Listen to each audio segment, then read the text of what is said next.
Through a close friend of my wife, I uncovered a shocking secret. She'd been unfaithful for an unbelievable 20 years, systematically betraying my trust and our entire marriage. Devastated by the long-term deception, I made the painful decision to finally end our union and reclaim my life. My wife and I have been married for 20 years. Our story started back in high school. We were sweethearts. She was a senior, and I was a junior.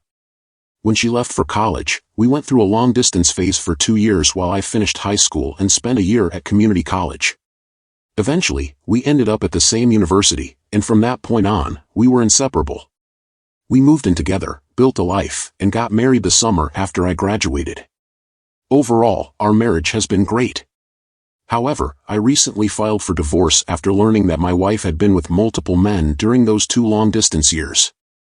The truth came out just after Christmas at a small get-together with some of my wife's college friends.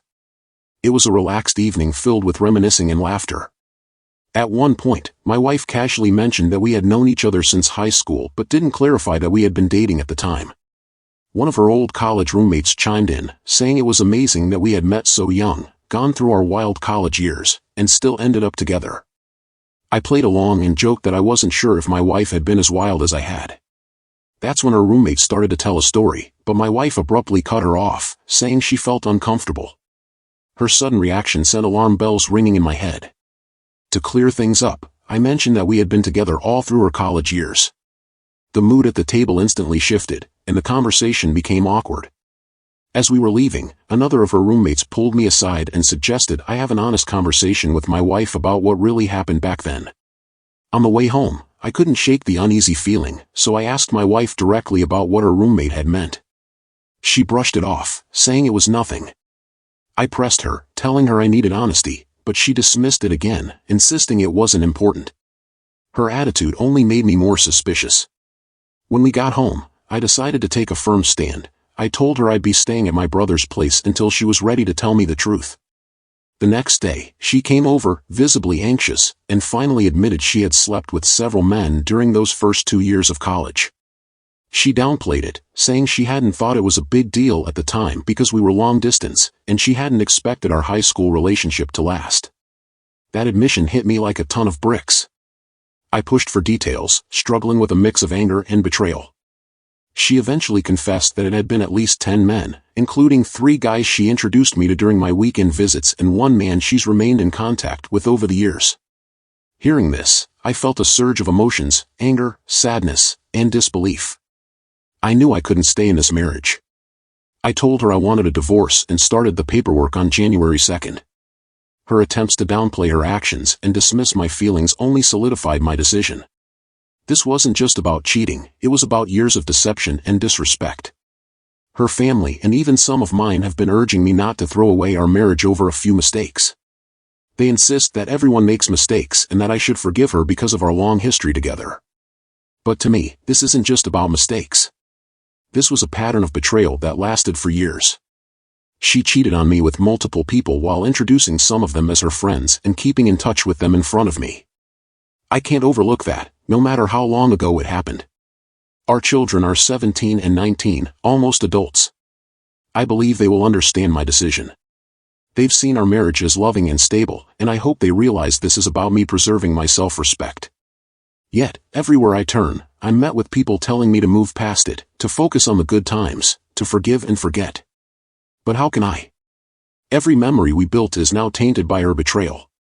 It's not just the infidelity, it's the years of lies, the ongoing friendships with the men she cheated with, the casual way she dismissed my concerns. How am I supposed to trust her again? How do I look at her the same way, knowing what she did and how little remorse she showed? I keep second-guessing myself. Am I being too harsh? Am I overreacting? But then I remember the moment she admitted to it, the crushing weight of her words, the gut-wrenching pain. I remember the nights I spent wondering how she could look me in the eye and introduce me to the very men she had betrayed me with. I can't just move on from that. Some betrayals cross a line that can never be uncrossed.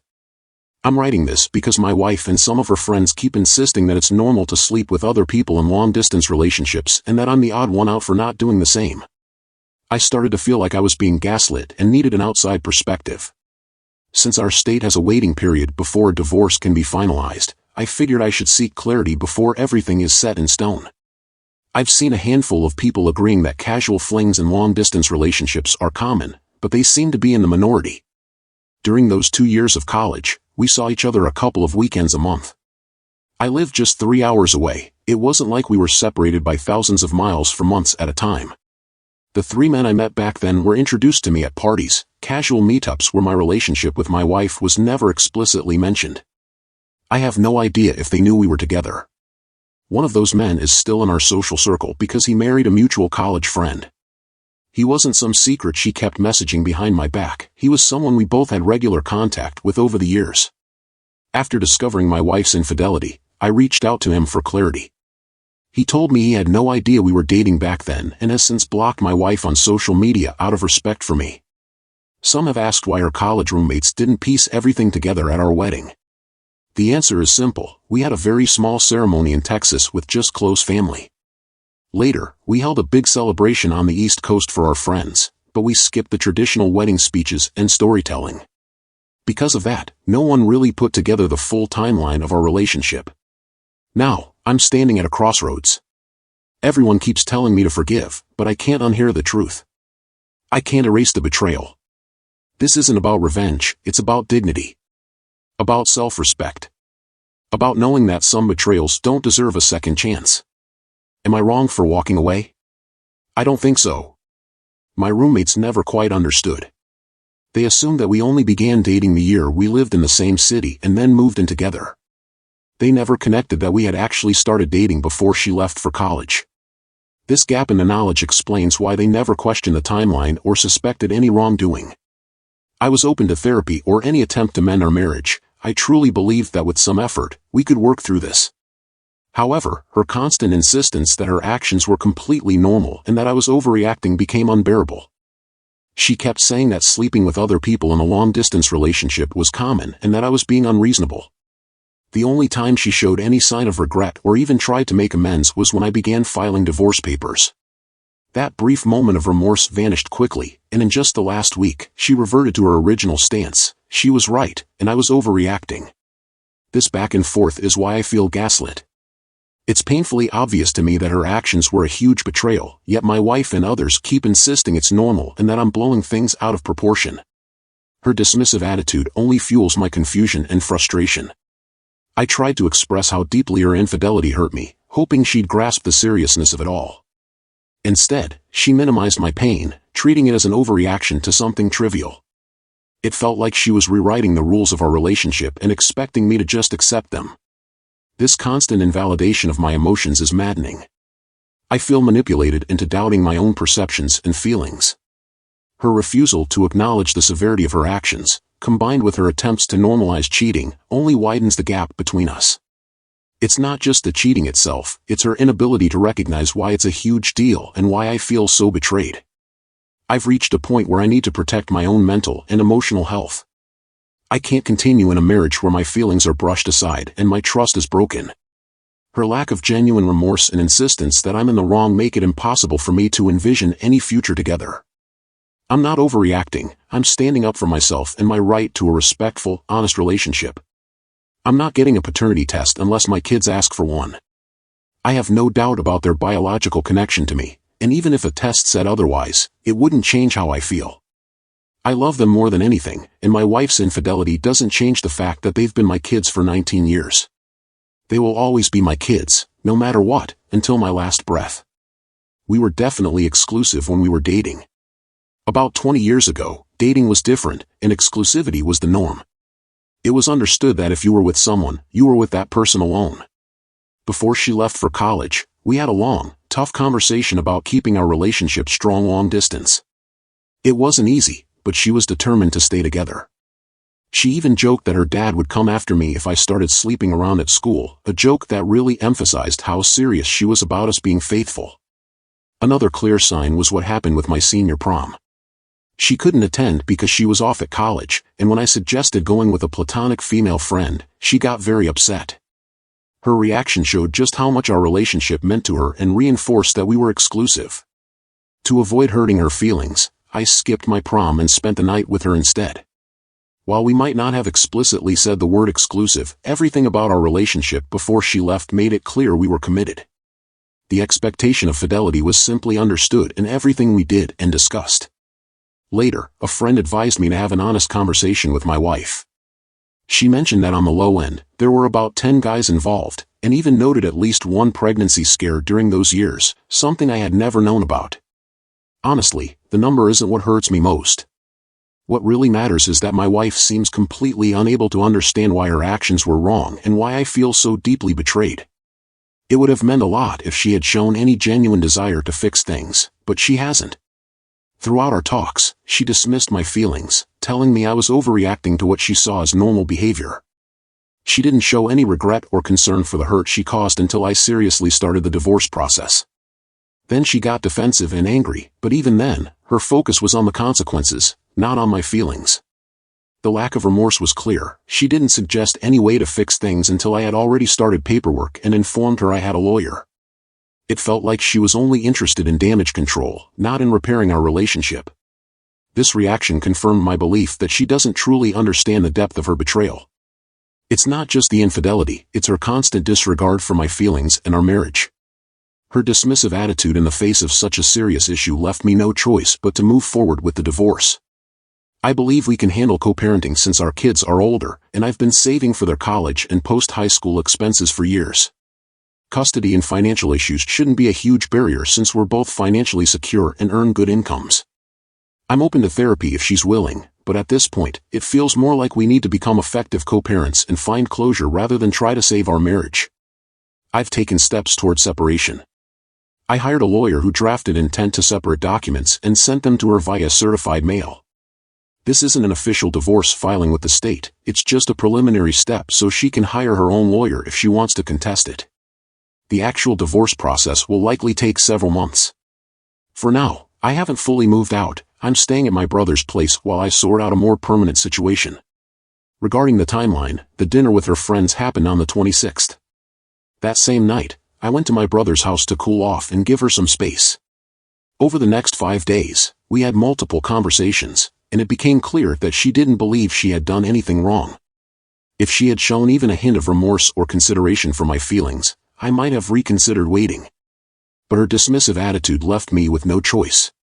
I ended up finding a divorce lawyer, and we quickly completed the intent to separate agreements, which were sent that same day. Even now, we're not legally divorced, and I'm not even sure if my state officially recognizes separation. Nonetheless, I've made it clear that this process is moving forward and that I'm taking the necessary steps. One day, I decided to dive into what I learned about her college years. After several counseling sessions with my wife and talks with 2 of her former roommates, it became clear that something wasn't right back then. Her roommates had suspected there was more going on in college than what my wife had let on. They mentioned that something was off and that cheating was likely involved. My wife had once told them that we'd had some wild moments in college but that we'd sorted things out before getting married, so they never felt it was necessary to bring it up. During a dinner, one roommate pulled me aside, uneasy that my wife had never discussed these details with me. She believed I deserved to know about the men she had been involved with. As it turned out, meeting some of these guys wasn't always intentional. One of the men she'd been with even started dating and later married one of our mutual friends from college, the same guy she still kept in touch with. In counseling, my wife initially tried to shift blame, suggesting I had pushed her into those situations. However, she eventually admitted that her actions were wrong. When I visited her during college, she would often plan for us to be alone in her room or just hang out together. But I wanted to experience college parties, something I missed out on in high school and community college. She never expected me to meet the guys she had been with, but they were often at these parties, and she felt there was no way to avoid them. While I still find it incredibly disrespectful, it's not as bad as if she had openly flaunted me in front of them. The whole situation is tangled in half-truths and omissions, which only makes it harder to process. Her friend suspected something was wrong but never stepped in, and my wife managed to keep up the charade for years. Most of our therapy sessions have revolved around why I see her infidelity as such a betrayal, while she initially brushed it off. She rationalized her actions by insisting that none of these men were in serious relationships with her, they were mostly one-night stands or casual flings. In her eyes, these encounters weren't a big deal because they weren't romantic. But from my perspective, the nature of the relationships doesn't matter. We never agreed that this kind of behavior was acceptable. In fact, she had actively discouraged me from doing the same, which made the double standard even more painful. Over 2 therapy sessions and after discussing things with some friends, my wife began to see things differently. She now admits that her actions broke our trust and undermined our relationship. This new understanding has allowed us to talk about the past more openly and honestly, shifting our conversations from heated arguments to productive discussions.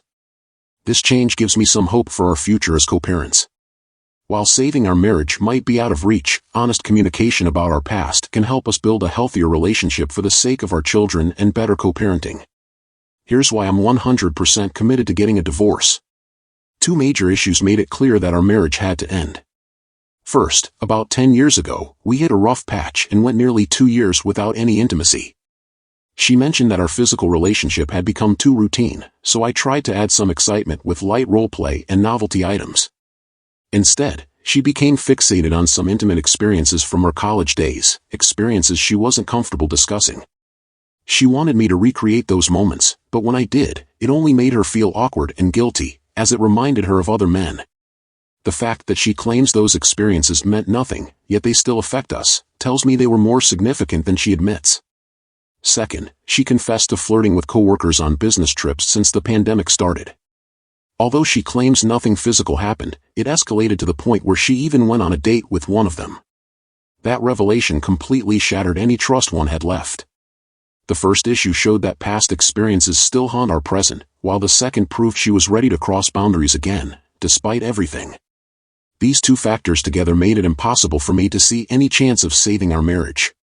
We have told our children that we are getting a divorce, explaining that it stemmed from bad decisions made during college, decisions we couldn't move past. During a conversation, our 19-year-old, who is currently in college, directly asked if I had been unfaithful while she was away at school. This question took my wife by surprise, but she bravely admitted to our children that she was the one who cheated. We agreed not to share any more details with them because it's important to shield them from the worst parts of our past. I reassured them that even though we're separating, both of us remain fully committed to being there for them. I emphasized that we are in therapy to handle the divorce as smoothly as possible for the sake of our family.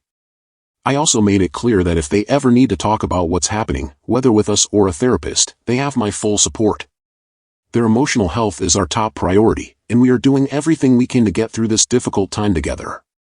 We've started discussions with a mediator to plan the best way forward with the divorce. Thankfully, both of us are financially stable and free of major debts, and custody isn't a big issue now that our kids are older. The past few months have been incredibly tough, but I'm managing. I'm actually grateful that my last post received so much attention. It validated my feelings and encouraged me to start counseling with my wife. To be fair, my daughter has also experienced her share of difficult relationships. She's been hurt by boyfriends who cheated on her or left suddenly for someone else. Given her history with untrustworthy men, it's understandable why she might suspect that I was unfaithful, especially since I was the one who left the house. Seeing her father walk out might have looked like I was admitting guilt, even if that wasn't the case. Her experiences have understandably shaped her perspective, making it easier for her to believe I could be at fault when cheating was mentioned. But my wife made it clear that she was the one who was unfaithful. I'm not overly concerned about the narrative now. From where I stand, the truth is clear, and it's time for us to move forward separately. My wife hasn't spoken badly about me to our kids. In fact, despite her recent confessions about flirting, cheating, and even considering a joint, amicable divorce after only 6 weeks and 3 counseling sessions, it seems she was ready to move on before I was. While her eagerness makes the logistics of the divorce easier, it stings to see her leave a 20-year marriage so effortlessly. I wouldn't be surprised if she's already scouting for a new partner. During our session with the divorce mediator, she clearly stated that we're still married until everything is final, and that any infidelity before then could jeopardize a smooth settlement. I found that comment rather ironic, considering our split is all about infidelity. My soon-to-be ex looked visibly annoyed when this was mentioned. I also suspect that having her crash in the guest room might be slowing down her ability to truly move on. I'm doing my best to accept the end of our marriage. Along with our joint counseling sessions, I've been going to individual therapy to help process everything. I'm preparing myself for the possibility of running into the coworker she once dated, but I'm hopeful that I can find a new place and move out before our divorce is finalized. If the mediator's plan goes well, we should be divorced by summer. I'll have my own space, and she can date whoever she wants. Update to my wife and I have finalized our divorce. Everything is now official. We managed to have an uncontested, amicable divorce with very few disagreements. Our lawyers collaborated on a mediation plan that a judge approved a few weeks back. The process was generally straightforward, with the only real complication coming from our 17-year-old, who was determined to stay with me due to his strained relationship with his mom. Initially, she wanted to fight the uncontested divorce, but our son made it clear he could either have time to rebuild his relationship with me, or risk staying with her until he turned 18 and possibly lose contact with me. Although his stance felt a bit harsh, it made her back off. We agreed that I would have primary physical custody until his birthday later this year. During this period, I've encouraged him to stay open to repairing his relationship with his mother. Even though she made mistakes early on, she did care for him deeply for 17 years. As the divorce moved forward, I noticed he was spending more time with her, which gives me hope for reconciliation in the future. In the end, we split our retirement funds and investments 50-50ths. My wife loved the house, while I wasn't as attached, so she kept the house and most of the furnishings. To balance the deal, she took out a mortgage to compensate me for half the equity and the replacement value of the furniture. Our other belongings were easier to divide. She kept her car, I kept mine, and we split our personal items like my music, gear and her hobby equipment, along with clothing and other effects. For anything too hard to split, we agreed to sell it and share the profits. Thankfully, we had already documented most of our valuable electronics and items on our home insurance, which smoothed the process. Things have been looking up for me personally. Both of my kids spend most of their time at my place, and our bond remains strong, something I worried about during the divorce. I've moved into a new house that feels like a fresh start, and in a nod to my midlife crisis, I swapped out my old minivan for a sleek Lexus LC550, which has surprisingly brought me a lot of joy. On another positive note, a woman from another department at work invited me out for coffee. I was upfront, explaining that I'm not ready to date yet, and she was totally understanding. She even offered to postpone until I'm ready. I was pleasantly surprised. She's smart, funny, and since we don't work directly together, there's no awkwardness at the office. My ex and I are still in counseling, but now it's more about finding closure and learning how to co-parent effectively. These sessions have been incredibly valuable in processing everything and keeping a positive environment, even under challenging circumstances. They also confirmed that our divorce was the right choice. Through our conversations, it became clear that my wife started dating as soon as the divorce process began, signaling that whatever love we once had was already fading. I'm pretty sure the coworker she mentioned, who even showed up at one of our sessions, was just a friend. Oddly enough, that didn't upset me at all, which tells me I was ready to move on. Healing from the betrayal will take time, but I feel like I'm making steady progress. I can honestly say that the divorce was the right decision. I've shed more tears in the last 4 months than I did in the previous 20 years combined, but for the past month, I've truly felt good about myself again. I'm embracing my newfound independence, staying busy helping my 17-year-old prepare for college this fall, and looking forward to that coffee date with a smart, funny woman in a month or two. This whole divorce journey taught me the importance of honest communication. I wish we had been more transparent from the beginning. That honesty might have spared us some of the pain we both felt, and it's a lesson I'll carry into all my future relationships. Most importantly, I've discovered the strength within me to rebuild and move on despite the heartache. Thank you for watching. If you haven't subscribed yet, please do and hit the notification bell to stay updated on more real-life stories happening around you.